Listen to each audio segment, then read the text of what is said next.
Hello everyone, I hope you are doing well. Today we'll talk about how to fix or how to solve the problem of DropBox. You click on settings.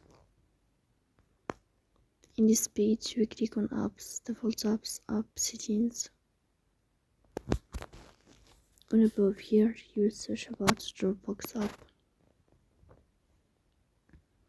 Then this page of app on full you will click on first stop and you will click OK. Here you will enter to the window of storage. Then we click on clear cache.